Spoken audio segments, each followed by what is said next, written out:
Hey folks, Seth Liebson here. As we watch cities burn, statues being torn down, and calls to defund the police, if you haven't already, it may be time to think about personal protection. Guns Etc. has 10,200 square feet of guns, ammo, safes, and a staff that will work with you to find the best firearm for your situation. So stop by their huge store in Mesa or click on gunsetcetera.com and have access to over $400 million in firearms and accessories. And if you like my monologues, please subscribe to 960 The Patriots YouTube channel. Welcome back. Happy August 12th, 2020. I was mentioning the other day a series of email exchanges I had with a well-placed Washington, D.C.-based Republican. He served in the highest echelons of Republican administrations and now works at a think tank. His name may be known to many in D.C., but probably not most throughout the country. I've not had the occasion to bring him on the show, and I don't think I've quoted him before. But he listened to one of my monologues recently, how leftism got here and then took over our institutions, and he wrote me an email saying, okay, but how did it happen? I worried a little bit because I thought I'd made it fairly clear. You have two wheels operating at the same time. The O'Sullivan rule, along with an education system bent on serving the progressive cause. Let's work in reverse. There is no need for progressivism if things are good, never mind great. Why do you think there's such animus against the notion of American greatness? For if America is great, we used to call it American exceptionalism, then there's no need for radical transformation. But if there's no need for radical transformation, you can't place all your left-wing desiderata into practice. You'll recall the left's view of American exceptionalism and American greatness by two poll-star examples. In 2009, the Financial Times asked Barack Obama, then president, if he believed in American exceptionalism. His response, quote, I believe in American exceptionalism just as I suspect the Brits believe in British exceptionalism and the Greeks believe in Greek exceptionalism, close quote. In the parlance of our time, using the term American greatness, 9 years later, the governor of New York, Andrew Cuomo, said, we were never going to make America great again. It was never that great. He went on to say, we have not reached greatness. We will reach greatness when every American is fully engaged. We will reach greatness when discrimination and stereotyping of women, 51% of our population, is gone, and every woman's full potential is realized and unleashed, and every woman is making her full contribution, close quote. Note Cuomo's language. It's the language of Marx. Every American is engaged, by which he means every American has, I guess, full employment, a job. And when women can make their full contribution. Note the lie. Andrew Cuomo, it must be remembered, ran against a woman for governor of New York. He could have stepped aside and let her win, but he believed he was the better person for the job. He, deep down in his own personal thoughts, believed in what we would call competition or merit or ability and his superiority to hers in all those categories. That's the funny thing about Marxism. Like slavery, its advocates never want it for themselves. Full engagement, employment, we had that last year. And part of this. Today, New York has an unemployment rate about 15%. New York City, over 18%. It's not universal to America. Other states Cuomo does not like, take Florida and Texas, they have unemployment rates much, much lower. As for women, I just don't know what more can be done. They've run for president, they've served in the highest levels of the American corporation and government, and in some states, they've even been governor. Like here, like South Dakota, where the unemployment rate is today 2 times less than that of New York's. But Cuomo doesn't like South Dakota either, or its governor. So everything about his justification, when boiled down, when questions are asked, when his reasoning is examined, everything about his position collapses. As for Barack Obama's definition of American exceptionalism, he puts it as a belief, not a fact. And note his 2 examples, Great Britain and Greece. I don't know if those were accidental or deliberate examples, but the first example is the country we left and declared our independence from to set ourselves up as exceptional, a city on a hill, if you will. The second example is a total and complete waste case economically. But there's a philosophical problem with the Obama definition. every country may think it's exceptional, that does not make it so. Why do we have an immigration, illegal or legal, problem? Consider, obviously, we're taking in and absorbing people from countries who think themselves exceptional too. How does that parse? Are we one big global animal farm where we are all equally exceptional or good, but some are better than others? Does Greece have an immigration problem or an emigration problem? Does America have an immigration problem or an emigration problem? We've known about this for a very long time. Think about that story Ronald Reagan told in his Time for Choosing speech, 1964. After all, Cuba thinks it's exceptional, and yet we know this same story again and again. You've heard live versions and testament to it on this show from people like Rima and people like Alex, both from two continents very far away from each other, sharing little with each other except, and that's an important word, except that they were not born in America and wanted to move here. That's exceptionalism for you. Reagan rendered the story thus, saying, quote, "Not too long ago, two friends of mine were talking to a Cuban refugee, a businessman who had escaped from Castro, and in the midst of his story, one of my friends turned to the other and said, 'We don't know how lucky we are.' And the Cuban stopped and said, 'How lucky you both are. I had someplace to escape to.'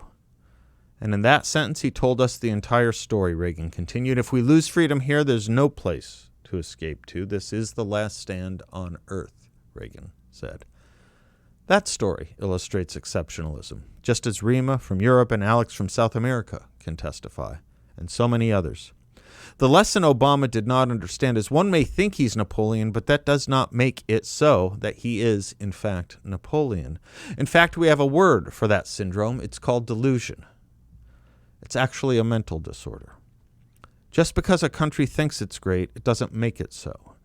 Notice the framing of language on such things. Cuba is not a normal country. People try to flee it all the time. It crushes human rights and the human spirit. Yet, to listen to its revolutionary leaders from years past until today, it believes it is great, a worker's paradise, if you will. That is self-delusion. So what did President Obama try to do? Notice the wording. Normalize our relations with Cuba. Clearly something needed to be normalized because something was abnormal. Why was it abnormal? This is the question progressives never answer, because the last thing they can admit is that there are countries in this world philosophically organized that are far less good than we. That is why true, unvarnished socialists will do their darndest to defend those countries. Think of how many times, for example, Bernie Sanders tried to defend Cuba just this year. For again, you see, if others are as good or better than us, and that was Sanders' claim about Cuba, especially with their literacy rate, then we aren't exceptional. We aren't or weren't, as Cuomo put it, ever that great. There are only a few logical and factual problems with the Obama-Cuomo thesis. The other one, glaringly, is the most obvious. If everyone is great or thinks they are, nobody is. To even say you are as great as everyone else or thinks they are is to nullify the very terms we are speaking in. Great is a superlative. That means it has to be compared to something less great to have any meaning. But everyone is great, which is why we are great in the new dispensation of these things. So you just nullify the meaning of the whole term. We're as great as Britain and great as Greece, as great as Cuba. We're all great. We all think we're great. No such meaning to great.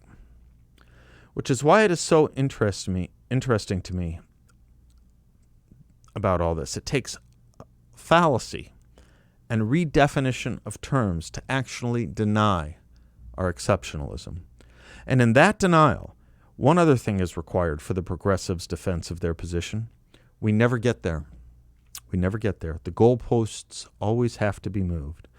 America will no longer be a racist country when we are a country that can elect a black president, we are told. Notice it's, by the way, never said about Jews or Asians. Interesting, that. But we beat that measure. We met the goal twice and resoundingly. So new goals have to be issued. Full employment might be one, but we had that. So perhaps yet a new goal. No discrimination. What are the examples of discrimination? Police shooting unarmed black people, we are told. Okay, let's use a high figure and a low figure to get the most liberal of answers on this. The high figure is 15 unarmed black people killed by police last year. Some have that figure lower, but let's use 15. About 10 million arrests take place in America. That's a low number. So you end up having 1/10,000% of being shot if you are black in an arrest situation. The number is far, far lower if you consider the much, much higher number of police contacts short of an arrest. It's far less than 1/10,000%. Is 1/10,000% evidence of racism? Systemic racism? 1/10,000%. This is why I suggest asking questions. Examine the postulates, William Buckley might say. But note when you do, the postulates will be ever-changing, ever-shifting, and that's why the progressives never rest, and more importantly, never can rest. Someone was analyzing why Yasser Arafat refused the grand offer made to him by Bill Clinton and Ehud Barak at Camp David in 2000. Arafat was offered East Jerusalem and the Old City and 97% of the West Bank. Arafat said no and unleashed an intifada. Why? It was the best deal beyond anyone's expectations, including beyond Ehud Barak's expectations when he went to Camp David. Well, as one commentator put it, for Arafat to have accepted peace, for Arafat to give up violence, would be for Arafat to end himself. Same for the progressives here. For them to ever accept achievement, greatness, or exceptionalism is for them to end themselves. That they will never do. Calvin Coolidge would say our revolution's truths gave us a peace and a permanence. Quote, about the Declaration there is a finality that is exceedingly restful, he said. The progressives don't see it that way. As Woodrow Wilson put it, quote, each generation must form its own conception of what liberty is. We are free to adjust government to the ends we know, but Mr. Jefferson and his colleagues in the Continental Congress prescribed the law of adjustment for no generation but their own. They do not attempt to dictate the terms and objects of any generations beyond their own, close quote. No peace, no permanence, nothing exceedingly restful. Note, too, the first element to predicate all this upon, the distortion, the changing, the rewriting of history.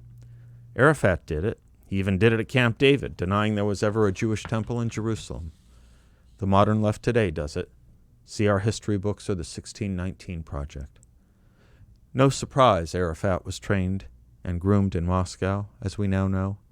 No surprise progressives today still believe in or act in the belief of what Karl Marx called the permanent revolution. As he put it, quote, it is our interest and our task to make the revolution permanent, close quote.